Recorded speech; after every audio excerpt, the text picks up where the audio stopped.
मायरीयानम् नमो वज्रायानम् नमो लोये सवसाहुनम्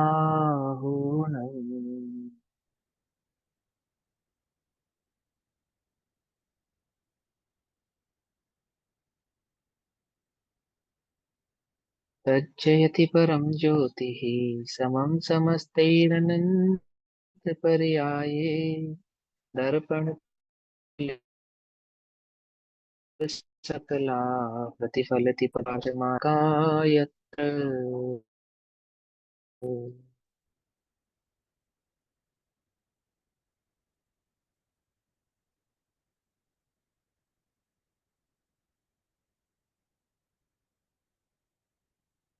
विषय चल रहा है श्री पुरुषार्थ सिद्धि उपाय।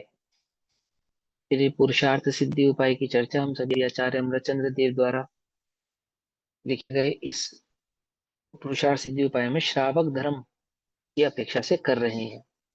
और श्रावक धर्म की जो अपेक्षा है उसमें मूल बात यह है कि श्रावक धर्म का उपदेश न देकर शुद्धोपयोग का उपदेश देना ही मूल भाव होता है। परंतु जो श्रावक धर्म को प्रकट करने में असमर्थ है, ऐसे जीवों को, जो मुनि धर्म को प्रकट करने में शुद्धोपयोग रूपी असमर्थ है, ऐसे जीवों को श्रावक धर्म का उपदेश मुनि करते हैं।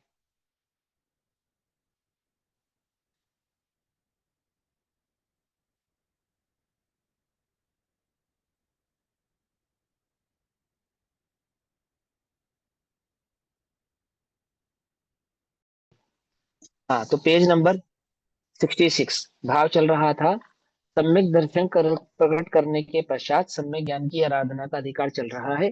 और यहाँ ये भावना भाई जा रही है कि वैसे तो देखो, सम्यक दर्शन और सम्यक ज्ञान दोनों साथ साथ ही होते हैं। सम्यक दर्शन के साथ ही प्रकट होने वाला जो ज्ञान है वह सम्यक ज्ञान ही कहलाता है। परंतु यहाँ सम्यक ज्ञान की विशेष आराधना की बात चल रही है, क्योंकि सम्यक दर्शन का लक्षण अलग है और सम्यक ज्ञान का लक्षण अलग है। तो वहाँ सम्यक ज्ञान की आराधना की प्रोत्साहन हेतु, क्योंकि सम्यक ज्ञान बने रहने से सम्यक दर्शन की रक्षा होती है, सुरक्षा होती है, वह भाव अपना स्थिर रहता है। और शुद्धोपयोग का जो कारण है, ऐसा वह सम्यक ज्ञान सम्यक दर्शन दोनों ही भाग मोक्ष मार्ग के मूल भाव में निहित होते हैं। क्या कहते हैं 31 और 32 नंबर की गाथाओं में?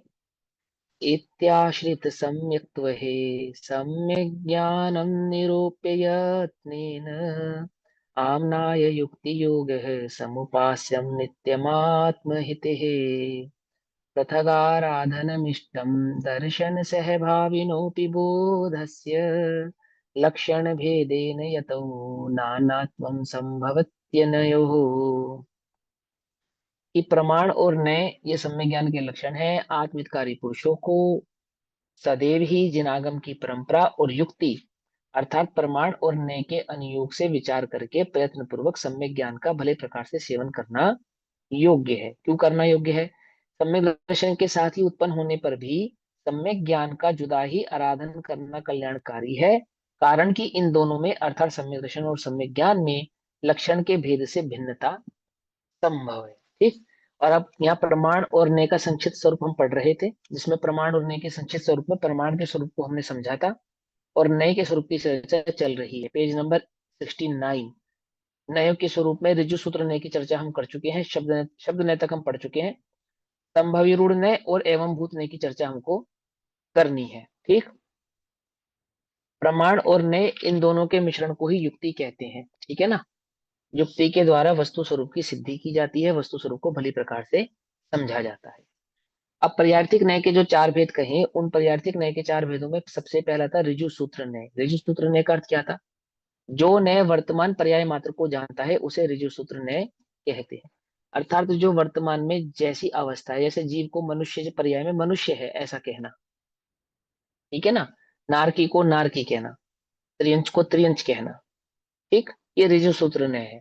मैंने वर्तमान के समग्र पर्याय की अपेक्षा से स्त्री को स्त्री कहना, पुरुष को पुरुष कहना, है तो आत्मा, है तो जीव, उद्गल से भिन्न है, तो भी उसे वर्तमान पर्याय की अपेक्षा से स्त्री पुरुष, है ना, अथवा मनुष्य, अथवा कुभोग भूमि का जीव, सुभोग भूमि का जीव, नारकी पहले नरक का जीव, दूसरे नरक का जीव, ऐसा जो कहना, ये ऋजु सूत्र ने की अवस्था है। ऋजु सूत्र ने इस प्रकार से कथन करता है।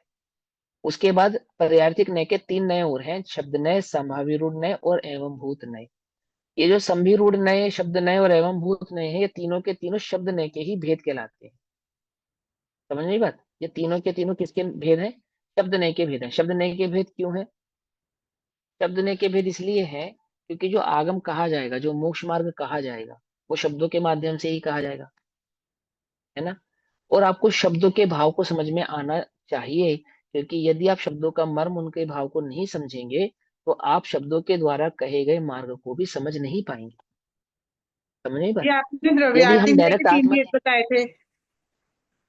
द्रव्यार्थिक न्याय के ये 3 भेद पर्यायवाचिक बताए न्याय थे। के तीन थे।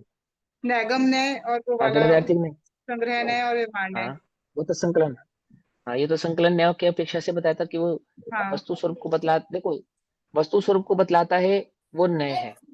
निश्चय की अपेक्षा भी से भी समझाता है और व्यवहार की अपेक्षा से भी समझाता है। द्रव्यार्थिक की अपेक्षा भी समझाता है और पर्यायार्थिक की अपेक्षा से भी समझाता है। यहाँ पे निश्चय और व्यवहार की चर्चा नहीं चल रही, यहाँ पे द्रव्यार्थिक और पर्यायार्थिक न्याय की अपेक्षा से बात को चल रही है। थोड़ा सा ये डिफरेंस द्रव्यार्थिक न्याय, बताना, थोड़ा डिफरेंस बताना द्रव्यार्थिक, निश्चय व्यवहार। द्रव्यार्थिक न्याय का क्या काम है? द्रव्यार्थिक न्याय का काम है जो द्रव्य की चर्चा करता है, बस। ठीक है ना। द्रव्य की चर्चा करे उसको द्रव्यार्थिक न्याय कहते हैं। जैसे जीव द्रव्य, उद्गल द्रव्य, धर्म द्रव्य, आकाश द्रव्य, काल द्रव्य, है ना। इनकी मुख्यताओं से जो चर्चा की जाए, द्रव्य की मुख्यताओं से जो चर्चा की जाए, सो द्रव्यार्थिक न्याय है। और द्रव्य की पर्यायों की, स्थूल पर्यायों की अपेक्षा से जो चर्चा की जाए, वो पर्यायार्थिक न्याय है। पर्यायार्थिक न्याय में सूक्ष्म पर्याय भी होती हैं, ऐसा नहीं है सूक्ष्म पर्याय नहीं होती, लेकिन मूलतः स्थूल पर्याय की अपेक्षा से समझो आप यहाँ पे कि जो द्रव्य की मोटी मोटी पर्याय की अपेक्षा से चर्चा की जा रही है, परिणमन की अपेक्षा से चर्चा की जा रही है, तो वह पर्यायार्थिक न्याय कहलाता है। आगे बस समझ में। अब जो निश्चय न्याय और व्यवहार न्याय है, तो निश्चय न्याय और व्यवहार न्याय द्रव्य की और पर्याय की अपेक्षा से चर्चा नहीं करते हैं। निश्चय में भी पर्यायों की चर्चा होती है, व्यवहार में भी पर्यायों की चर्चा होती है। ख्याल दीदी समझ रहे हो? निश्चय में स्वाभाविक पर्यायों की चर्चा होती है, व्यवहार में व्यवहारिक पर्यायों की, यानी कि जो स्वाभाविक पर्याय नहीं है, ऐसी व्यवहारिक पर्यायों की भी चर्चा होती है।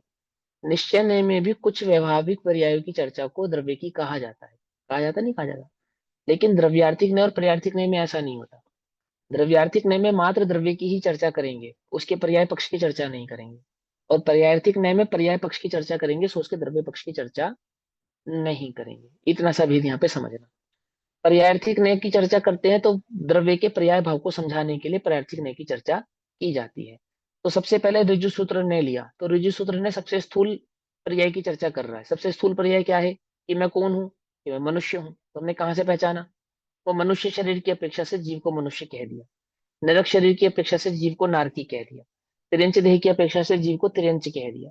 ऐसा ये पर्यायर्थिक न्याय में जो ऋजु सूत्र न्याय है ना, यानी कि बिल्कुल स्थूल पर्याय की अपेक्षा से उसकी पहचान कराने वाला न्याय है। उसके बाद अन्य 3 न्याय और हैं, शब्द न्याय, संविरूढ़ न्याय और एवं भूत न्याय। क्योंकि जनवाणी में जिसको निश्चय वस्तु स्वरूप की खबर नहीं है, ऐसे जीव को व्यवहार न्याय की अपेक्षा से चर्चा करते ना, बतलाते हैं उसको, है ना। तो वो जो व्यवहार न्याय है, वो जीव का जो भाव समझाएगा, स्थूल भाव समझाएगा, उस स्थूल भाव को समझाने के लिए जिन शब्दों का प्रयोग करेगा, है ना, उन शब्दों की अपेक्षा से ये शब्द नय की चर्चा यहाँ पर चल रही है। क्यों चल रही है, क्यों समझा रहे हैं? कि जरूरी नहीं है हर बार शब्द का अर्थ वही हो जो शब्द का वास्तविक अर्थ होता है। कहीं कहीं पर शब्द के अर्थों में भिन्नता आ सकती है। तो वहां आगम के भाव को समझने के लिए बतलाया गया कि शब्द नयों के माध्यम से भी वस्तु स्वरूप की चर्चा की जाती है, वस्तु का स्वरूप समझाया जाता है। जैसे फॉर एग्जाम्पल दूसरे नंबर का नय है शब्द नय। शब्द नय का क्या काम है? जो नय व्याकरण आदि के अनुसार शब्द की अशुद्धता को दूर करता है, उसे शब्द नय कहते हैं। यानी कि जहाँ पे व्याकरण के अनुसार शब्द कहे जाते हैं, जहाँ जिन शब्दों में व्याकरण के अनुसार अशुद्धि नहीं होती, उन्हें शब्द नय कहते हैं। तीसरा है संविरूढ़ नय। संविरूढ़ नय का मतलब क्या होता है? शब्द का अर्थ तो होता है कुछ और, लेकिन उसका रूढ़ी भाव होता है कुछ और। जैसे एग्जाम्पल के तौर पे, पदार्थ में मुख्यता से एक अर्थ के आरूढ़ करने को संविरूढ़ नय कहते हैं। किसी एक शब्द पे आपने उसका अर्थ आरूढ़ कर दिया, जैसे कर दिया गच्छते या गोहा। गच्छतीति गोहा का अर्थ होता है जो चलती हुई गाय हो, मात्र उसी को गाय कहते हैं। ठीक है ना। लेकिन जो चले वही गो होती है, परंतु वहां बैठी हुई को भी गो कह देते हैं। यानी कि आपने एक बार एक जानवर त्रिवेंज का गाय नाम रख दिया, अब चाहे वो चले, चाहे उठे, चाहे बैठे, चाहे खाए, चाहे पिए, चाहे सोए, आप उसको गाय ही कहते हैं। जबकि गाय का वास्तविक शब्द नय की अपेक्षा से जो अर्थ है वह क्या है? गाय शब्द का शब्द वो नय की गमन अपेक्षा से करना। अर्थ होता है कि जो गमन करे। तो गमन करने की अपेक्षा से तो अगर मनुष्य भी गमन करेगा तो गाय कहलाएगा, देव भी गमन करेगा तो गाय कहलाएगा, ये तो हुआ शब्द ने।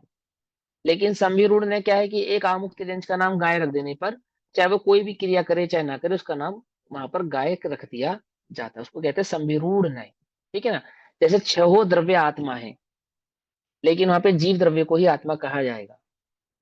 शब्द ने की अपेक्षा से छहो द्रव्य समय सार है, समय है ना? लेकिन वहां जीव शब्द को समय कहेंगे, वो संविरूढ़ नय है। पकड़ में आ रही बात, नहीं पकड़ में आ रही है? छहो शब्द क्या है? छहो द्रव्य आत्मा है, छह के छह द्रव्य शब्द ने की अपेक्षा से। लेकिन जीव द्रव्य को आत्मा कहना, सो वह संविरूढ़ नय है। पकड़ में आ गई बात? है ना? आगम में कैसे पहचान में आती है? जैसे ऐसे शब्द आया तेज, आत्मा के संदर्भ में शब्द आया तेज। तेज का अर्थ होता है अग्नि और प्रकाश का मेल। लेकिन संविरूढ़ में तेज का अर्थ क्या निकालेंगे? वहां तेज का अर्थ ये नहीं निकलेगा, वहां पे तेज का अर्थ होगा ज्ञान, प्रकाश, ज्ञान रूपी प्रकाश, केवल ज्ञान रूपी प्रकाश, जिसमें अग्नि रूपी तेज और प्रकाश रूपी प्रकाश, इन दोनों का कोई मेल नहीं है, तो भी वहां केवल ज्ञान को तेज कहा। तो तेज का शब्दार्थ तो होता है प्रकाश युक्त, उष्णता युक्त। जबकि आत्मा में ना तो वर्ण नाम का गुण है ना स्पर्श नाम का गुण है, तो आत्मा में तेज किसका होगा? तो वहां तेज का अर्थ केवल ज्ञान बताया, अथवा ज्ञान का प्रकाश बताया। पकड़ में ही बात, नहीं पकड़ में? तो इस प्रकार से चर्चा की जाती है। फिर चौथे नंबर का नय होता है एवं भूत नय। एवं भूत नय का अर्थ क्या होता है? वर्तमान क्रिया जैसी हो। जैसे कोई पापी आदमी मंदिर में पूजा करता हो, तो उसको पुजारी ही कहना। पकड़ में ही बात? है तो पापी, पर मंदिर में पूजा कर रहा है जिस समय, तो पूजा करते समय व्यक्ति को पुजारी कहना। पकड़ में ही बात? पढ़ते समय व्यक्ति को विद्यार्थी कहना, पढ़ाते समय व्यक्ति को गुरु अथवा टीचर कहना। पकड़ में ही बात? गाड़ी चलाते समय मालिक को भी ड्राइवर कहना। ठीक। तो क्या कहते हैं? वर्तमान क्रिया जैसी हो उसी के अनुसार वैसा ही कहना एवं भूत नय है तो त्रिकाली शुद्ध, परंतु अशुद्धता के साथ परिणमते हुए जीव को अशुद्ध कहना, क्रोध के साथ परिणमते हुए जीव को क्रोधी कहना, मान के साथ परिणमते हुए जीव को मानी कहना। जबकि क्रोध मान माया लोभ तो जीव का स्वरूप नहीं है, जीव का स्वभाव नहीं है। परंतु एवं भूत नय की अपेक्षा से क्रोध के काल में जीव को क्रोधी कहा जाता है, मान के साथ परिणमते हुए जीव को मानी कहा जाता है, लोभ के साथ परिणमते हुए जीव को लोभी कहा जाता है ना? मिथ्यात्व के साथ परिणमते जीव को मिथ्यात्वी कहा जाता है। पकड़ में आती बात, नहीं पकड़ में आती? है ना? तो वर्तमान क्रिया जैसी हो, वर्तमान वर्तमान में जिस भाव को वह परिणमित हो रहा है, चोरी करते समय चोर, पर आगे पीछे चोर ना कहना, ऐसा। पकड़ में बात? चोर कौन है? बोले जो चोरी करता हो तो चोर है, चोरी नहीं करता हो तो चोर नहीं है। मैंने जो पेशे से तो चोर हो, परंतु चोर कब कहलाएगा? चोरी के काल में चोर कहलाएगा, ऐसा कह रहे हैं यहाँ पे। तो क्या कहते हैं कि वर्तमान क्रिया जैसी हो, जैसा वर्तमान में क्रिया हो रही है। अब मैं वर्तमान में मान के चलो पढ़ा रहा हूं, तो वर्तमान की क्रिया की अपेक्षा से मुझे टीचर कहना। आप पढ़ रहे हैं तो आपको विद्यार्थी कहना। आगे बस समझ में है? शब्द नय की अपेक्षा से, अच्छा संविरूढ़ नय की अपेक्षा से और अन्य अन्य नयों की अपेक्षा से तो अन्य अन्य भाव कहना। लेकिन उन्हीं सभी भावों में वर्तमान की क्रिया की अपेक्षा से उस क्रिया के आधार से ही उसको कहना, तो वह एवं भूत नय कहलाता है। उसी के अनुसार वैसा ही कहना एवं भूत नय है। जैसे चलती हुई गो को कहना, सोती हुई अथवा बैठी हुई को गो ना कहना। अर्थात जो चल रहा है सिर्फ उसी को गाय कहना, और जो अन्य क्रिया करता हो सो उसको गाय नहीं कहना। जैसे गाय का शब्द का जो वास्तविक अर्थ था क्या था? वो कि जो गमन करे सो गाय, गो। तो गमन करते हुए को ही गाय कहना, अन्य को गाय ना कहना। तो ये किसका नाम है? वो एवं भूत नय का कार्य है। इस प्रकार नय के भेद जानना चाहिए, क्योंकि नयों के अनुसार क्या होता है? वस्तु मतलब स्वरूप का कि शब्द प्रतिपादन नय में तो ये बताया होता जो है। गमन करे, चाहे वो देव गमन करे वो भी गो हो गया। और एवं हम्म। भूत नय में ये बताया है कि जो नहीं नहीं गमन नहीं, जो शब्द नय में ये नहीं, शब्द नय में ये नहीं बताया। शब्द नय में ये बताया कि जो व्याकरण के अनुसार उस बात का अर्थ होता है वही अर्थ लगाना, वही अर्थ लगाना। और यहाँ पे तो क्रिया की अपेक्षा से कहना, वर्तमान की क्रिया हो रही है उस क्रिया की अपेक्षा से जो वास्तविक बात है उसको कहना। वो तो उदाहरण है ना। मैंने अभी बताया ना, जैसे मैं पढ़ा रहा हूँ, तो मैं टीचर नहीं हूं, लेकिन पढ़ा रहा हूं, इसलिए इस समय मेरे को टीचर कहना। आप स्टूडेंट नहीं, आप विद्यार्थी नहीं है, लेकिन आप पढ़ रहे हैं, इस समय आप पढ़ रहे हैं, तो इस वक्त आपको विद्यार्थी कहना। वर्तमान की क्रिया के अनुसार उसको कार्य को करते हुए, कार्य की अपेक्षा से उस भाव को कहना। जैसे किसी चलते हुए भाव को, चलते हुए जीव को गाय कहना, उदाहरण दिया उन्होंने। ठीक है ना। और शब्द नय का अर्थ क्या होता है? शब्द नय का अर्थ होता है जो शब्द है उसका वही अर्थ होना। जैसे हिमांशु नाम है मेरा, तो हिमांशु का अर्थ क्या होता है? हिमांशु का अर्थ तो होता है चंद्रमा डी का, टाइप। चंद्रमा का प्रकाश या चंद्रमा की किरण, है ना। या चंद्रमा का प्रकाश कहो, चंद्रमा की किरण कहो, या चांदनी कहो, या ओस कहो, ये अर्थ होता है। लेकिन हूं तो नहीं ना मैं, चंद्रमा से तो मेरा दूर दूर तक भी संबंध नहीं है ना। तो शब्द ने नहीं लगाया जाएगा मेरे मेरे नाम के अर्थ में। मैं मनु है ना, वो तो संभिरूढ़ नय है, यानी लोक में रूढ़िवादिता से जो नाम रख दिए जाते हैं, उसकी अपेक्षा से वो बात है यहाँ पर ऐसा। इनमें शब्द ने, संभिरूढ़ ने एवं एवं भूत ने को शब्द ने कहते हैं। इस प्रमाण ने के संयोग को युक्ति कहते हैं। और न प्रमाणम युक्ति इति वचनात्, यहाँ पर प्रमाण ने को थोड़ा सा कथन इसलिए कर दिया है कि प्रमाण ने के बिना पदार्थ के स्वरूप को यथार्थ ज्ञान नहीं होता है। प्रमाण और नय के बिना वस्तु स्वरूप को यथार्थता पहचाना और जाना जा सकता नहीं है। प्रमाण नयर निगम अर्थात वो, ये तत्वार्थ सूत्र का सूत्र है, जिसका अर्थ क्या है? प्रमाण और नय के बिना पदार्थ के स्वरूप को जाना नहीं जा सकता। बोधस्य दर्शन प्रमाण और नय सहभाविनों की से पृथक। ज्ञान होता है भैया। इसका अर्थ है, हाँ शाब्दिक हाँ अर्थ है हाँ। कि प्रमाण और नय से ज्ञान होता है। कौन अधिगम से? माने ज्ञान। हाँ हाँ, ज्ञान होता है मतलब वस्तु स्वरूप को जाना जाता है, ऐसा ज्ञान।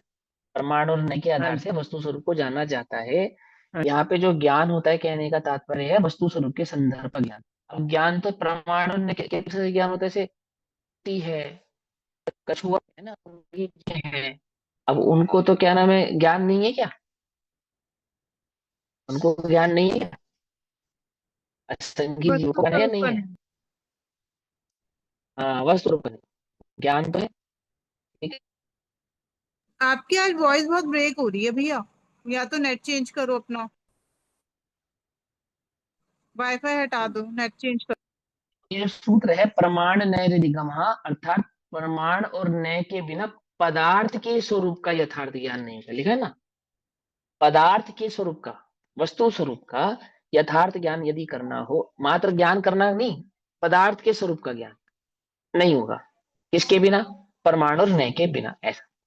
बोधस्य दर्शन सहभाविनो पृथका आराधनम इष्टम, अर्थात सम्यक ज्ञान सम्यक दर्शन के साथ ही होता है, इसका निषेध नहीं है।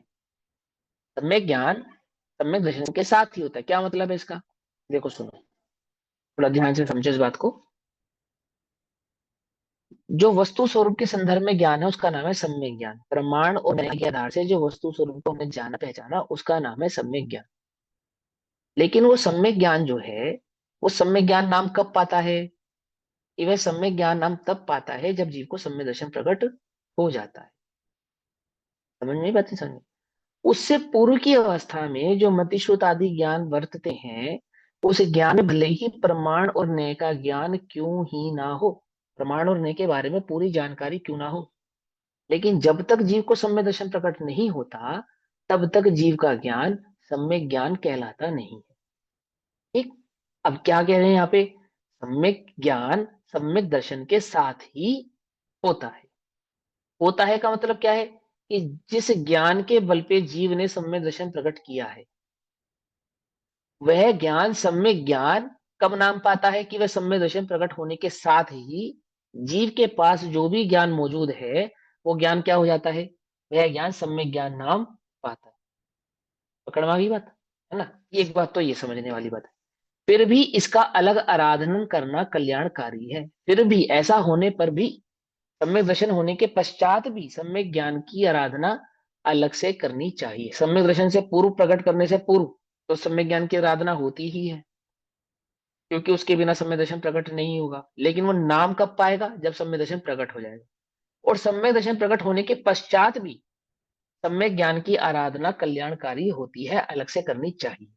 जिस समय आत्मा को सम्यक दर्शन होता है, उस समय मति ज्ञान और श्रुत ज्ञान तो अवश्य होता ही है। मति श्रुत ज्ञान यानी कि संघी पंचेंद्रिय पर्याय में ही जीव को सम्यक दर्शन होता है, तो जिस समय आत्मा को सम्यक दर्शन प्रकट होता है उस समय उस आत्मा के साथ जो ज्ञान भाव होता है वो मतिश्रुत कहलाता है ना। परंतु इस सम्यक ज्ञान को विशेष रूप से जुदा आराधना करने योग्य है। अर्थात क्या है कि जो जिस ज्ञान के बल पे उसने सम्यक दर्शन प्रकट किया है तो सम्यक ज्ञान तो हो ही गया सम्यक दर्शन प्रकट होने के साथ साथ उस जीव का। ऐसा होने के बाद भी भले ही उस जीव को सम्यक दर्शन हो गया है तो भी उसको ज्ञान की एक विशेष आराधना करनी चाहिए, ऐसा यहाँ आचार्य देव हमको उपदेश कर रहे हैं। क्यों करनी चाहिए? क्योंकि कारण लक्षण भेद से इन दोनों में भिन्नता संभव है। सम्यक दर्शन में और सम्यक ज्ञान में क्या है, लक्षण की अपेक्षा से भिन्नता संभव है। यहाँ पे स्पेसिफिकेशन दिया ना, एक डाला लक्षण की अपेक्षा से। ऐसा क्यों किया उन्होंने, लक्षण की अपेक्षा से ऐसा शब्द क्यों डाला? क्योंकि दर्शन ज्ञान चारित्र कोई भिन्न भिन्न नहीं है तो एक ही इन सेंस अभेद है। एक अभेद आत्म भाव है, आत्मा के भाव है या गुण है। ऐसा होने पर भी यदि उनके लक्षणों से पहचाना जाए तो दर्शन का काम है श्रद्धा करना, चारित्र का काम है स्थिर होना, और ज्ञान का काम है जानना, वस्तु स्वरूप को जानना, उसके संदर्भ में ये उपादेय करना। तो इसके कारण, इस लक्षण भेद के कारण इन दोनों में भिन्नता संभव है। सम्यक्त का लक्षण यथार्थ श्रद्धान है और ज्ञान का लक्षण यथार्थ जानना है। यथार्थ जानना है अर्थात वस्तु स्वरूप को सही प्रकार से, ठीक प्रकार से जानना है। इसलिए इसे जुदा कहा है, इसलिए इसको अलग से कहा है। इस सम्यक ज्ञान भाव को सम्यक दर्शन से अलग इसलिए कहा है क्योंकि इसका लक्षण अलग है ना। होता तो यह सम्यक दर्शन के साथ ही सम्यक ज्ञान है, लेकिन लक्षण अलग होने के कारण इसको दर्शन से अलग कर कर कहते हैं। सम्यक के बाद ज्ञान कहने का कारण बतलाते हैं। 33 नंबर का श्लोक। सम्यक ज्ञानम कार्यम सम्यक्त्वम कारणम वंदती जिनः। जिनेन्द्र देव ने वंदती अर्थात कहा है, क्या कहा है जिनेन्द्र देव ने, कि सम्यक ज्ञान कार्य है और सम्यक दर्शन कारण है। सम्यक दर्शन कारण है तो सम्यक ज्ञान रूपी कार्य प्रकट होता है। कारण और कार्य, कारण होने पर कार्य होता है एक बात, और कारण से कार्य जुदा नहीं होता, ये भी बात समझने वाली बात है ना। तो इसकी चर्चा तो हम पूर्व की कक्षाओं में कर चुके हैं। यहाँ जो बात समझना चाहते हैं वो क्या समझाना चाहते हैं आचार्य देव, कि सम्यक दर्शन का लक्षण भिन्न है और सम्यक ज्ञान का लक्षण भिन्न है, एक बात। इसलिए सम्यक ज्ञान की आराधना आपको अलग से करनी चाहिए, दो बात। तीसरा, श्लोक नंबर 33 में क्या कहते हैं कि सम्यक दर्शन तो कारण है और सम्यक ज्ञान कार्य है। ऐसा किसने कहा है?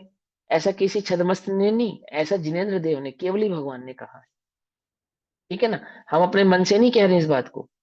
सम्यक ज्ञानम कार्यम सम्यक्त्वम कारणम वंदती जिनः ज्ञानाराधनमिष्टम सम्यक्त्वांतरम तस्मात्।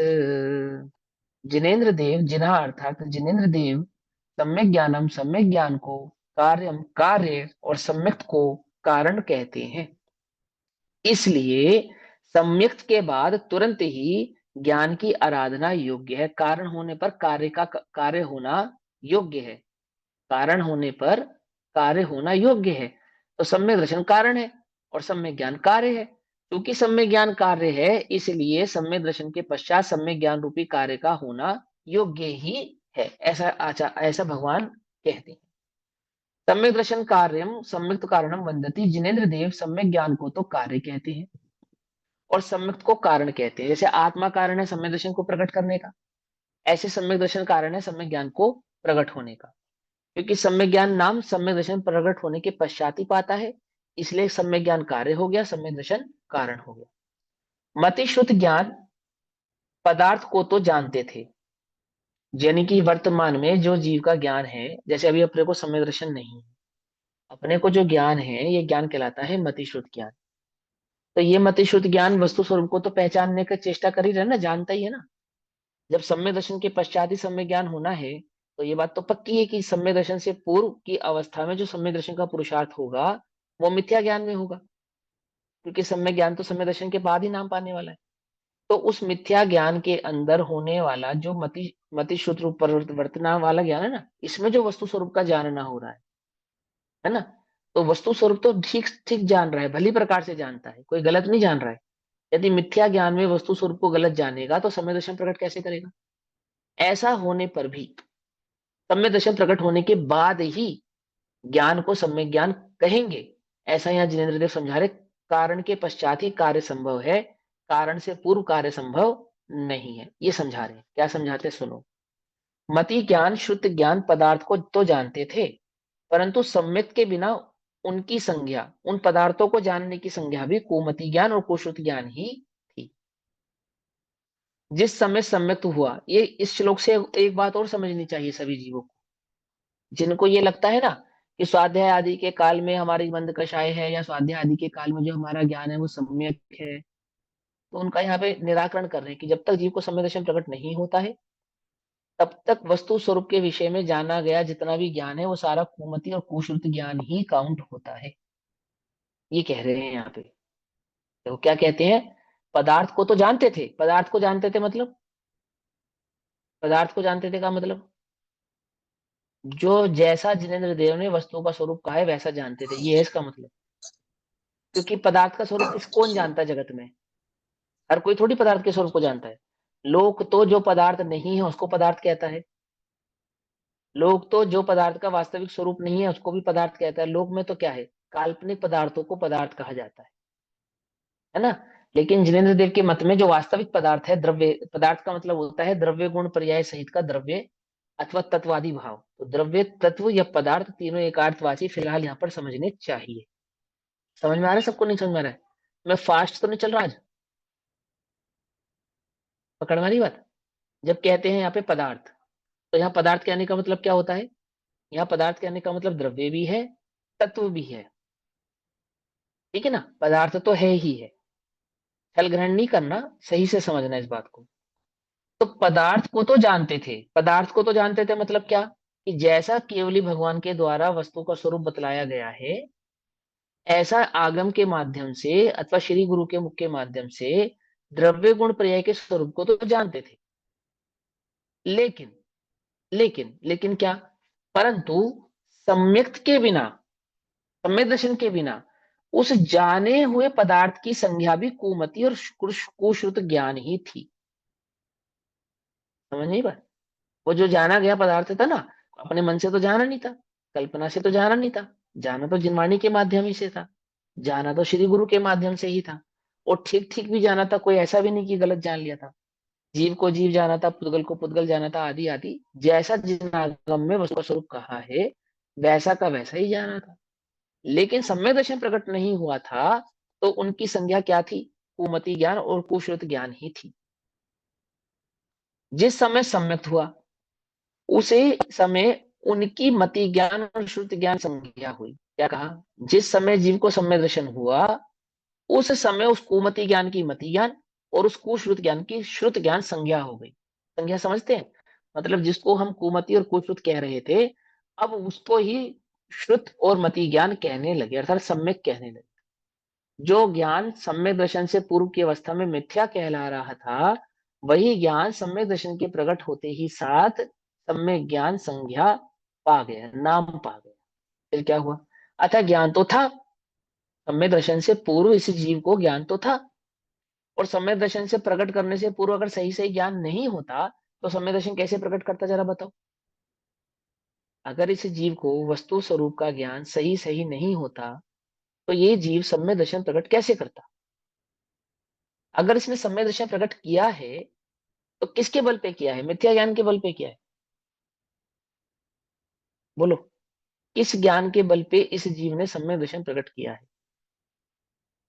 मिथ्या ज्ञान के बल पे किया है या सम्यक ज्ञान के बल पे किया है? किस ज्ञान के बल पे किया है?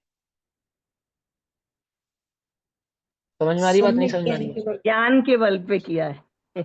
हाँ। मैं तो कहूं, देखो सही सही से समझो तो आगम के बल पे किया है। ठीक है। क्योंकि अवलंबन है ना, उसी को काउंट किया जाता है। उसने सम्यक दर्शन को प्रकट करने के लिए अवलंबन किसका लिया था? आगम का अवलंबन लिया था, नहीं लिया था? है ना? आगम के बल पे किया, लेकिन तो भी यदि तारतम्यता से समझे, वस्तु स्वरूप से समझे, तो आत्मा ने अपने ज्ञान के बल पे ही उस सम्यक दर्शन को प्रकट किया। तो भी ऐसा होने पर भी वो जो ज्ञान है, सम्यक दर्शन से पूर्व तो मिथ्या ही नाम पा रहा था, और सम्यक दर्शन प्रकट होने के पश्चात ही उस ज्ञान को सम्यक ज्ञान संज्ञा प्राप्त हुई। एक बात फिर क्या कहते हैं? ज्ञान तो था, परंतु सम्यकपना तो सम्यक्त से ही हुआ है। ज्ञान तो था और सही भी था, लेकिन सही सही है ये स्टैंप कब प्राप्त होगी? वह सम्यक्तता से प्राप्त होती। देखो फॉर आपको एक एग्जांपल के तौर पर समझाते, आप लोग मॉल में जाते हो ना, मॉल मॉल में जाते हो, तो मॉल में एंट्री लेने से पहले आपके बैग की चेकिंग होती है। एंट्री लेने से पहले बैग की चेकिंग होती है नहीं होती है? तो वो बैग में क्या चेक करते हैं कि ये बैग अंदर ले जाने लायक है या नहीं, ऐसा चेक करते हैं ना। तो ये बैग आप अंदर ले जा सकते हैं या नहीं ले जा सकते, उस मशीन का यही काम होता है ना, कि इस बैग में कोई ऐसा पदार्थ ना हो जिसे आप अंदर ले जाना अलाउ नहीं है, जिसको अंदर ले जाना अलाउ नहीं है, ऐसा कोई पदार्थ इस बैग के अंदर नहीं होना। तो आप घर से चले, तो आपके बैग, आपका बैग पास होने से पहले, वेरीफाई होने से पहले वेरीफाई है या नहीं?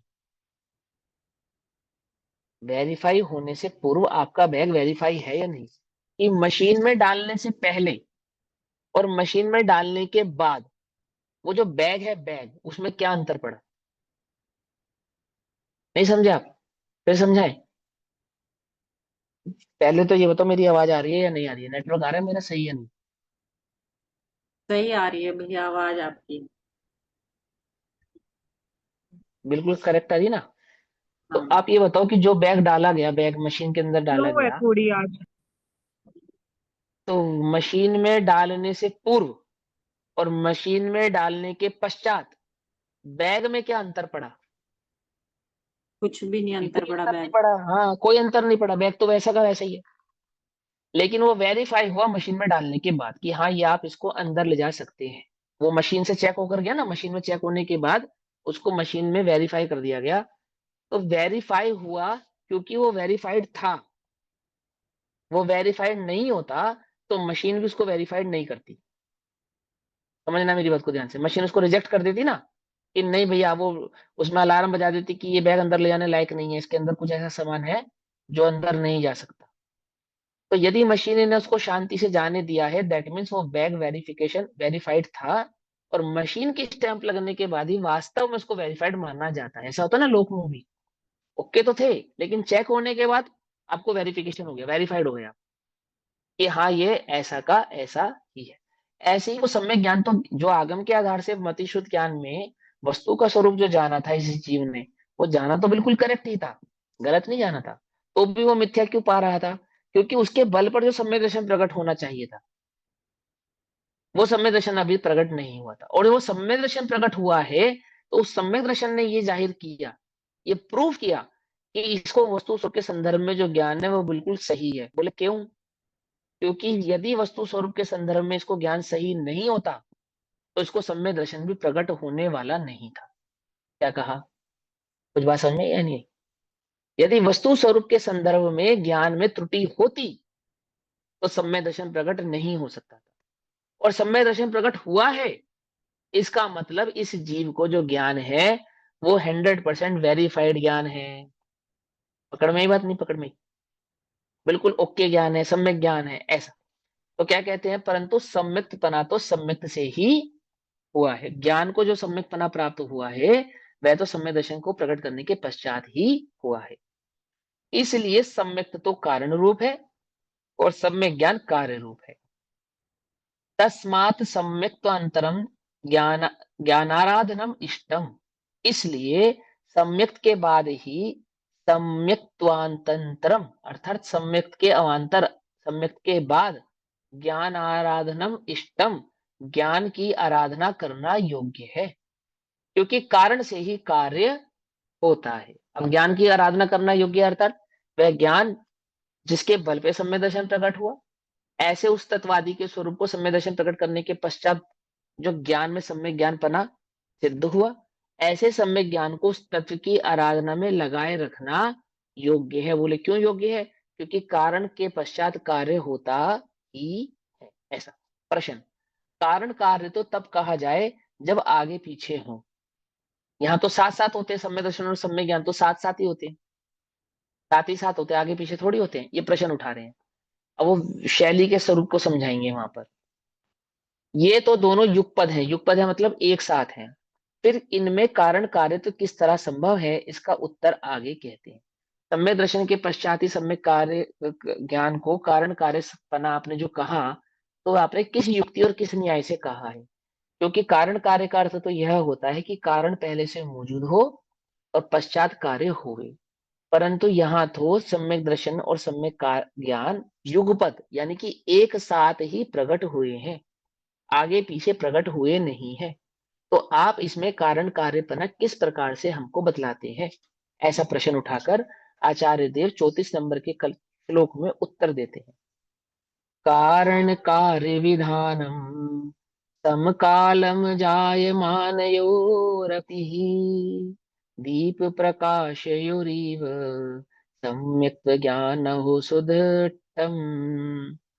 निश्चय से सम्यक दर्शन और सम्यक ज्ञान दोनों समकालम अर्थात एक काल में जायमानयो अपि अर्थात उत्पन्न होने पर भी, जायमानयोपि अर्थात उत्पन्न होने पर भी क्या? निश्चय से। यदि वस्तु स्वरूप को स्वभाव से देखा जाए, सही प्रकार से देखा जाए, तो यह बात तो बिल्कुल ठीक है कि सम्यक दर्शन और सम्यक ज्ञान युगपद होते हैं, अर्थात एक साथ प्रकट होते हैं, एक ही समय में प्रकट होते हैं। ऐसा होने पर भी दीपक और प्रकाश की तरह कारण कार्य विधानम कारण और कार्य की विधि भले प्रकार से घटित होती है। यहाँ पे उदाहरण देंगे दीपक और प्रकाश का। मैं आपको थोड़ा सा इजी वे में समझा देता हूँ कि सम्यक ज्ञान और सम्यक दर्शन भले ही एक साथ प्रकट होते हैं निश्चय से, स्वभाव से। आपका प्रश्न जो है वो बिल्कुल उचित है, आपका जो तर्क है वो बिल्कुल उचित है कि सम्यक दर्शन और सम्यक ज्ञान में समय भेद नहीं है, एक ही समय में एक साथ दोनों भाव प्रकट होते हैं। ऐसा होने पर भी ज्ञान को जो जो संज्ञा प्राप्त हुई है वो सम्यक दर्शन के कारण हुई है। यदि सम्यक दर्शन नहीं होता, क्योंकि सम्यक दर्शन प्रकट होने के पश्चात ज्ञान में कोई अलग से कोई विशेषता नहीं आती, ज्ञान में कोई विशेष प्रकार का परिणमन नहीं होता, ज्ञान में कोई विशेष भाव प्रकट नहीं होते। ज्ञान तो सम्यक दर्शन से पूर्व भी वैसा ही वस्तु स्वरूप जान रहा था जैसे सम्यक दर्शन के पश्चात उसने जाना। लेकिन उस सम्यक ज्ञान को जो संज्ञा, उस ज्ञान को जो सम्यक संज्ञा प्राप्त हुई है वो किसके बिना नहीं हुई है? बोले सम्यक दर्शन के पश्चात ही प्राप्त हुई है। इसलिए युगपद होने पर भी उन दोनों में कारण कार्य घटित होता है। एक बात, अब उदाहरण देंगे दीपक और प्रकाश का। क्या है दीपक और प्रकाश का उदाहरण, उसको समझेंगे। निश्चय से सम्यक दर्शन और सम्यक ज्ञान एक ही समय में उत्पन्न होते हैं, तो भी उनमें कारण कार्य प्रकार यथार्थ रूप से बनता है। उदाहरण के रूप में आपको समझाते हैं कि किस रूप से उन दोनों में कारण कार्य बनता है। जिस प्रकार दीपक और प्रकाश एक ही समय में प्रकट होते हैं, तो भी दीपक प्रकाश का कारण है और प्रकाश कार्य है, क्योंकि दीपक से प्रकाश होता है।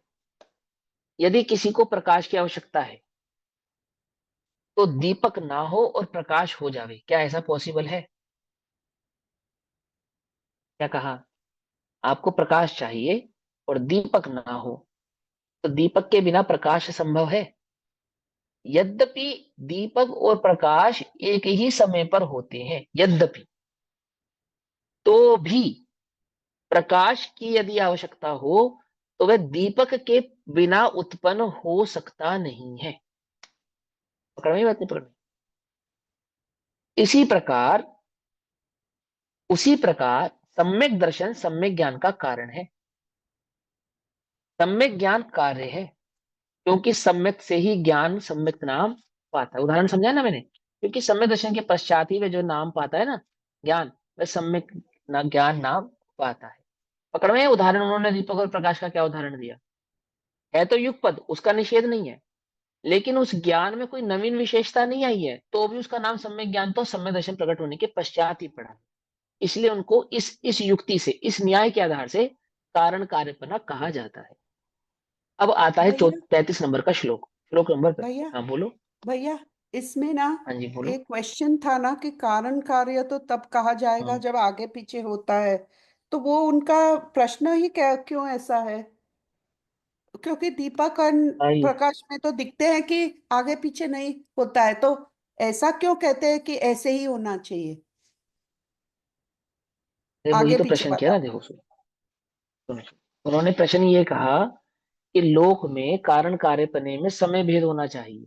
पहले कारण होता है फिर कार्य होता है। ये एक सिंपल तर्क है, वो साधारण सा तर्क है कि कारण है और एक कार्य है, तो पहले कारण होगा फिर कार्य होगा। तो कारण के पश्चात कार्य होता है, तर्क तो यही कहता है। बोले बात बिल्कुल ठीक बात है, तर्क यही कहता है कि पहले कारण होगा फिर कार्य होगा। लेकिन समय दर्शन के संदर्भ में तो क्या होता है कि दोनों युगपद होते हैं, एक साथ होते हैं, आगे पीछे तो होते नहीं है। दोनों होते तो एक साथ ही है। तो वहां ये समझाते हैं कि सुनो भाई, आपने जो बात कही है वो बिल्कुल उचित है, बिल्कुल ठीक कह रहे हो आप गलत थोड़ी कह रहे हो। सम्यक दर्शन के साथ सम्यक ज्ञान प्रकट होता है और दोनों युगपद होते हैं, एक साथ प्रकट होते हैं, बिल्कुल करेक्ट बात है। लेकिन आप हमें एक बात ये बताओ कि वो जो सम्यक ज्ञान है, उस सम्यक ज्ञान में जो वस्तु का स्वरूप है, वो सम्यक दर्शन से पूर्व की अवस्था में कोई गलत था क्या? जैसा वस्तु का स्वरूप था वैसा ही उस ज्ञान ने जाना था या नहीं जाना था? मेरी बात को समझ रहे हो? यदि जीव ने पदार्थ का ज्ञान, पदार्थ का स्वरूप सम्यक दर्शन से पूर्व मिथ्या या गलत जाना होता, तो क्या उस जीव को सम्यक दर्शन प्रकट हो सकता था? ये प्रश्न है। मैं इस समय मुझे सम्यक दर्शन नहीं, मैं मिथ्या दृष्टि हूं, मुझे सम्यक दर्शन प्रकट करना है। तो तत्वार्थ श्रद्धानम सम्यक दर्शन, ये तत्वों के स्वरूप को सही प्रकार से जानकर ही मुझे सम्यक दर्शन की प्राप्ति हो सकती है ना? तो वो जो तत्वों का स्वरूप मैं जानूंगा इस मिथ्या ज्ञान में, यदि मैं इस तत्व के स्वरूप को गलत जानूं, सही प्रकार से निर्णय ना करूं, ठीक ठीक प्रकार से नहीं जानूं, तो क्या मुझे सम्यक दर्शन प्रकट हो जाएगा? नहीं प्रकट होगा। तो इसका मतलब क्या है कि सम्यक दर्शन प्रकट होने से पूर्व ज्ञान में जो वस्तु का स्वरूप था वो तो बिल्कुल करेक्ट था, एकदम सही था। ऐसा होने पर भी आप उसे सम्यक ज्ञान नाम नहीं दे रहे थे, क्योंकि आगम वचन क्या है कि सम्यक ज्ञान नाम सम्यक दर्शन होने के पश्चात ही पाता है। क्योंकि उस ज्ञान को सम्यक दर्शन होने के साथ ही सम्यक ज्ञान नाम प्रकट प्रकट हुआ है, संज्ञा प्राप्त हुई है, इसलिए इन दोनों में कारण कार्यपना संभव है। आई बात समझ में या नहीं समझ में? समझ में बात?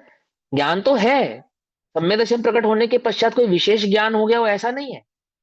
सम्यक दर्शन प्रकट होने के बाद ज्ञान के अंदर कुछ और अधिक भाव प्रकट आए हो, कोई अलग से वस्तु स्वरूप को जानो, ऐसा नहीं है। लेकिन इसको संख्या सम्यक दर्शन प्रकट होने के पश्चात ही प्राप्त हुई है सम्यक ज्ञान की, इसलिए इस ज्ञान और दर्शन के संदर्भ में कारण कार्यपना संभव है, ऐसा कहते हैं। अब इस सम्यक ज्ञान का क्या लक्षण है? तो श्लोक नंबर 35 में सम्यक ज्ञान के लक्षण को बतलाते हैं। जैसे सम्यक दर्शन के लक्षण बताए थे ना 8 अंग, सम्यक दर्शन का लक्षण बताए थे और 8 अंग बतलाए थे, ऐसे यहाँ सम्यक ज्ञान के लक्षण को बतलाते हैं 35वें नंबर के श्लोक में। कर्तव्यो अध्यवसायः सदनेकान्तात्मकेषु तत्त्वेषु संशय विपर्ययानध्यवसाय विविक्तात्मरूपम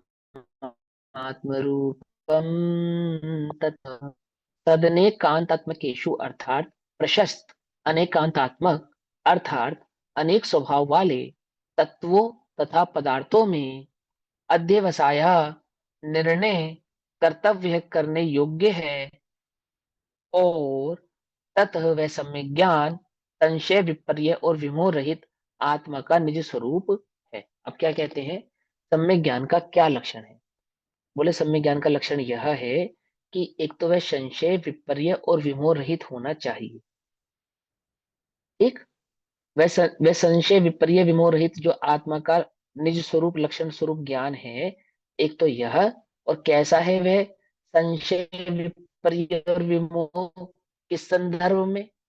कि वो वस्तु के संदर्भ में, वो जो पदार्थ है और पदार्थ का जो भाव है, तत्व है, उसमें प्रशस्त अनेकांतात्मक अर्थात अनेक स्वभाव वाले तत्वों तथा पदार्थों में निर्णय करने योग्य, जिसने वस्तु के अनंत धर्मात्मक अनंत गुणात्मक भाव को इतने अच्छे से पहचाना हो। बोले कितने अच्छे से पहचाना हो कि उसके जानने में ना संशय है, ना विपर्य है और ना ही विमोह है।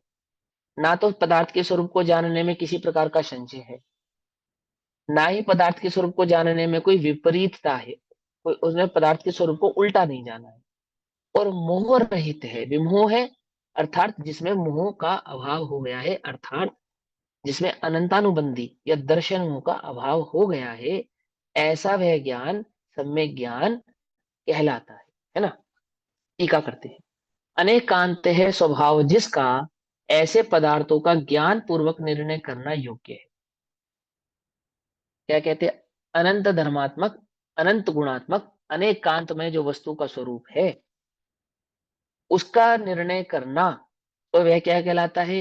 वह सम्यक ज्ञान का लक्षण कहलाता है, उसका निर्णय हो जाना। देखो,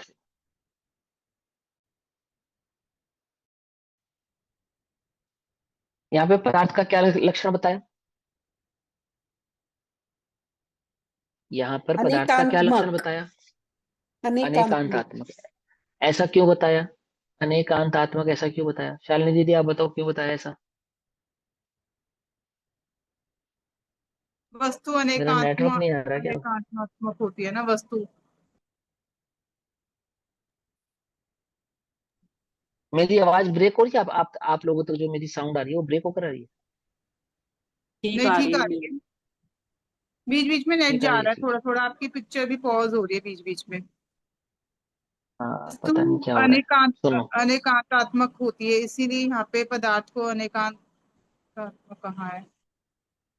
सर भैया अनेक देखो अनंत सुनो, धर्म और अनंत गुण है, इसलिए अनंत अनंत अनेक अनेकांतमक। अनंत गुण और अनंत धर्मों अनेकांतात्मक को है। अनंत गुण और अनंत धर्मों को समझने के लिए हमें हमें अनेक अपेक्षाएं लगानी पड़ेगी, इसके लिए अनेकात्मक है। हाँ, वो देखो सुनो, पदार्थ का लक्षण अनेकांतात्मक कहा है क्योंकि वो अनंत गुण और अनंत धर्मों वाला है। ये बिल्कुल करेक्ट है आपकी बात, है ना। आप लोग जो उत्तर दे रहे हो वो बिल्कुल सही दे रहे हो। अब यहाँ पे विशेष भाव क्या है वो समझा रहा हूँ मैं आपको। क्योंकि ये देखो, ये तर्क के आधार से, युक्ति के आधार से वस्तु स्वरूप समझा रहे हैं ना हमको आचार्य अमरचंद्र जी। तो वो क्या समझाना चाहते हैं कि जगत में पदार्थ को कहने वाले और पदार्थ को जानने वाले, ऐसा दावा करने वाले बहुत लोग हैं। समझे ना? जन्मांध सिंदूर विधानम, याद है? इसी ग्रंथ के प्रारंभ की दूसरे तीसरे नंबर का श्लोक। तो क्या कहते हैं वो? कि जगत में इस बात का दावा करने वाले तो बहुत लोग हैं कि मैं पदार्थ को जानता हूं, मुझे पदार्थ का स्वरूप पता है। लेकिन वे जिस पदार्थ को पदार्थ कहते हैं, अथवा पदार्थ का जो स्वरूप उनको ज्ञात है, क्या वो पदार्थ अनंत धर्मात्मक अनंत गुणात्मक स्वभाव वाला है, ऐसा वो जानते हैं? क्योंकि जगत में जिन भी जीवों ने, जिन भी मतों ने पदार्थ की सिद्धि की है या पदार्थ को स्वीकार किया है, तो उन्होंने पदार्थ के यथार्थ स्वरूप को नहीं जाना है। अर्थात उन्होंने उस द्रव्य को अनंत धर्मात्मक और अनंत गुणात्मक ऐसा स्वीकार नहीं किया है। समझे? तो यहाँ आचार्य कहते हैं कि सुनो भाई, अनंत धर्मात्मक और अनंत गुणात्मक ऐसे अनेकांतमय स्वभाव जिसका ऐसे पदार्थों का ज्ञान पूर्वक निर्णय किया हो, ज्ञान पूर्वक निर्णय करना योग्य है। अनेकांत है स्वभाव जिनका, क्या कहा? और अन्य कोई स्वभाव नहीं, कोई मिथ्या स्वभाव नहीं, कोई आपकी कल्पना नहीं। अनेकांत है स्वभाव जिनका, ऐसे पदार्थों का ज्ञान पूर्वक निर्णय करना तो योग्य है। ज्ञान पूर्वक निर्णय करना, ज्ञान पूर्वक निर्णय करना, निर्णय करना अर्थात सम्यक दर्शन करना।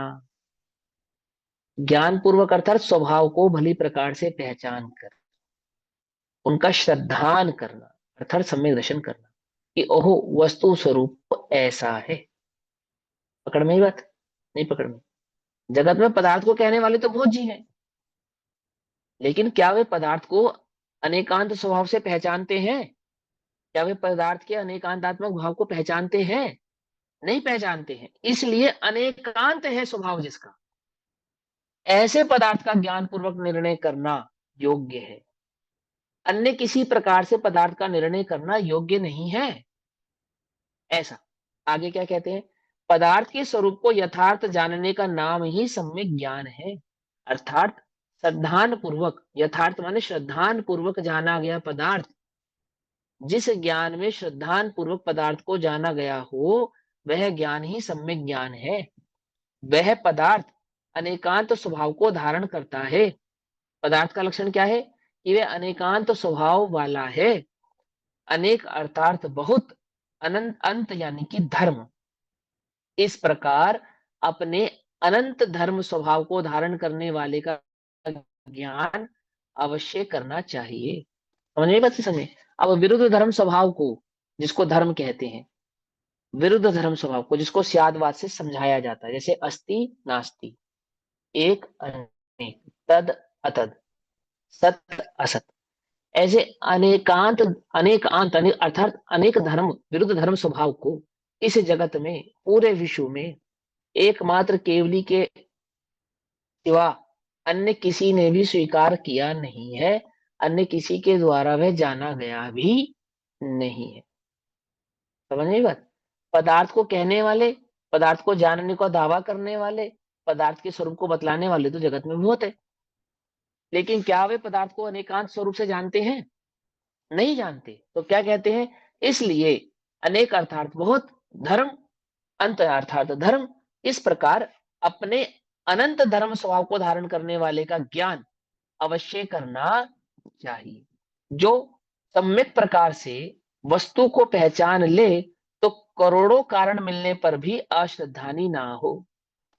जिसने शक्कर को खाया हो, स्वयं खाया हो और उसकी मिठास का स्वयं अनुभव किया हो, ऐसा जीव करोड़ों तर्कों को देने पर भी यह स्वीकार नहीं करेगा कि शक्कर मीठी नहीं होती है। पकड़ में, बात नहीं पकड़ में। ऐसे ही जितने जितने वस्तु को सही प्रकार से पहचान लिया है, सम्यक प्रकार से जिसने वस्तु का निर्णय किया है, अनुभव के आधार से जिसने पदार्थ को पहचाना है, अनुभव अर्थात सम्यक दर्शन के साथ जिसने उस पदार्थ का निर्णय किया है, ऐसा वह जीव करोड़ों कारण मिलने पर भी क्या नहीं होता, अश्रद्धानी नहीं होता। तत् आत्मरूपम प्रवर्तते अर्थात तत् आत्मरूपम वर्तते अर्थात सम्यक ज्ञान, यह सम्यक ज्ञान आत्मा का स्वरूप है। क्योंकि जो यह सच्चा ज्ञान उत्पन्न हुआ है वह केवल ज्ञान में मिलकर शाश्वत रहेगा। ये जो सम्यक ज्ञान है ना, ये सम्यक ज्ञान जो प्रकट हुआ सम्यक दर्शन के साथ, यह सम्यक ज्ञान कैसा है कि यही सम्यक ज्ञान केवल ज्ञान रूप बनकर प्रकट होने वाला है। इसलिए क्या कहा, तत् आत्म रूपम प्रवर्तते, ये सम्यक ज्ञान आत्मा का ही स्वरूप है। कैसा है ज्ञान, भैया वह सम्यक ज्ञान कैसा है कि संशय विपर्य ध्यवसान विविक्तम अर्थात संशय, विपर्य और अनध्यवसाय अर्थात विमोह, इन तीनों भावों से रहित है। अनध्यवसाय, संशय और विपर्य तीनों मिथ्या दर्शन के भेद है, मिथ्या ज्ञान के भेद है। ठीक है ना। जो ज्ञान का मिथ्या भैया परिणाम है, मिथ्यात्व है, वह मिथ्या। हाँ बोलिए। यहाँ पे हमने कहा ना कि सम्यक प्रकार से वस्तु को पहचान ले तो करोड़ों कारण मिलने पर भी अश्रद्धानी नहीं होगा। तो जिनका मिथ्या हम्म ज्ञान है और अनुभव नहीं प्रकट हुआ है, उनका श्रद्धान कायम नहीं रहेगा। बिल्कुल, वो तो समय पाकर पलट जाएगा। कर्म के उदय से पलट जाएगा, किसी के बहकाने में पलट जाएगा, बुद्धि के पलटने में पलट जाएगा, बहुत सारे करोड़ों कारण मिलने पर पलट जाएगा, है ना। ओके। लेकिन सम्यक दृष्टि का जो श्रद्धान है वो कभी पलटता नहीं है, कभी डिगता नहीं है। अब कोई ये कहे, कोई ऐसा तर्क कर सकता है कि उपशम सम्यक दर्शन हुआ हो या छह उपशम सम्यक दर्शन हुआ हो, उसका तो पलट जाता है, हमने ऐसा आगम में पढ़ा है ना। तो यहाँ पर उपशम और छह उपशम सम्यक दर्शन की अपेक्षा से कथन हो ही नहीं रहा है। ठीक है, यहाँ तो सम्यक दर्शन की अपेक्षा से कथन हो रहा है, और यहाँ सम्यक दर्शन को छायक सम्यक दर्शन भाव वाला ही माना जा रहा है। ठीक है, यहाँ तो सम्यक दर्शन की बात चल रही है, सम्यक दर्शन के प्रकार की बात नहीं चल रही है। सम्यक दर्शन की बात चल रही है कि कोई सम्यक दृष्टि हो तो करोड़ों प्रकार के कारण मिलने पर भी उसका श्रद्धान डिगता नहीं है, ये बात चल रही है। मिथ्या दृष्टि का तो पल पल में बदल जाता है। मिथ्या दृष्टि के तो भगवान भी सेकंडों में बदल जाते हैं, बदल जाते नहीं बदल जाते, है ना। मार्केट में एक नया भगवान आने की जरूरत है, बस जैसे नया भगवान आता है और उसका वो भगवान जो इष्ट है वो बदल जाता है। कोई नई बात आती है तुरंत बदल जाती है, बदल जाती नहीं बदल जाती। मिथ्या दृष्टि की मगर बात तो अलग ही है। मगर भैया हम लोग भी मिथ्या दृष्टि है, मगर हमारा श्रद्धान भगवान में हमारे अपने तीर्थंकर भगवान में ही है ना, हम कहाँ अलग अलग भगवान को कुछ भी करते हैं। हमने तो सीख लिया ना कि यही करने का है, और उसका भी हमने भी ऐसे अगर डिसीजन सम्यक की, दर्शन अगर यही सम्यक सही है। दर्शन अगर अगर सम्यक दर्शन प्रकट नहीं किया तो पर्याय बदलने पर बदल जाएगा, भले इस पर्याय में श्रद्धा ना बदले। समझे? अधिक से अधिक क्या होगा, इस पर्याय में नहीं बदलेगा, जब ये पर्याय बदलेगी तब श्रद्धान बदल जाएगा। लेकिन सम्यक दृष्टि का तो किसी भी पर्याय के बदलने पर, जो नरक का नार की सम्यक दृष्टि है ना, उसका श्रद्धान भी कायम है, ज्यों का त्यों है। जैसे आपने कहा कि हमें तो सच्चे देव का श्रद्धान हो गया है, और हम तो अपने सच्चे से देव के प्रति ही श्रद्धान रखते हैं, अन्य के प्रति नहीं रखते। लेकिन ये पर्याय बदल जाने के पश्चात क्या होगा, ये स्त्री पर्याय, ये मनुष्य पर्याय से आप किसी अन्य पर्याय में चले जाएं, तब वहां श्रद्धान का क्या होगा? क्या वहां पे भी आपको जिनेन्द्र देवी इष्ट रहेंगे? यदि सम्यक दर्शन नहीं हुआ तो क्या होगा? पर्यायगत योग्यता के कारण प्राप्त पर्याय में ही जीव क्या हो जाएगा? तन्मय हो जाएगा। नरक में जाएगा तो नरक में तन्मय हो जाएगा, त्रियंच में जाएगा तो त्रियंच में तन्मय हो जाएगा। और बाय चांस किसी कारण से मनुष्य आदि गतियों में गया, है ना, अपेक्षाकृत बात है, जाएगा तो देव नारकीय मनुष्य में से, त्रियंच में से किसी एक में, और मनुष्य में भी गया, तो जिस भी जाति धर्म में जाके उत्पन्न हुआ बाय चांस, तो उस जाति और धर्म वाले श्रद्धान वाला हो जाएगा। जरूरी तो नहीं जैन ही हो, है ना, ऐसा नियम तो नहीं है, लेकिन सम्यक दृष्टि के साथ नियम है ऐसा। तो यहाँ सम्यक दर्शन की अपेक्षा से कथन चल रहा है, उसकी अनिवार्यता से कथन चल रहा है। मिथ्या दर्शन के साथ थोड़ी कोई भाव अनिवार्य है। तो यहाँ क्या कहते हैं कि संशय, विपर्य और अनद्य विषय विमोह इन तीनों भावों से रहित है। अब संशय का स्वरूप क्या है, विपर्य का स्वरूप क्या है, और अनद्य विषय का स्वरूप क्या है, इसकी चर्चा करेंगे। तो अभी समय हुआ, इसकी चर्चा यथा योग्य समय पर करेंगे। तब तक के लिए सभी को जय जिनेन्द्र। ओम नमः सिद्धेभ्यः। निज निधि निज में बताई, यह अनंत उपकार है, उसके लिए जिनवाणी माँ को वंदना शतबार। नमो रिहंताण।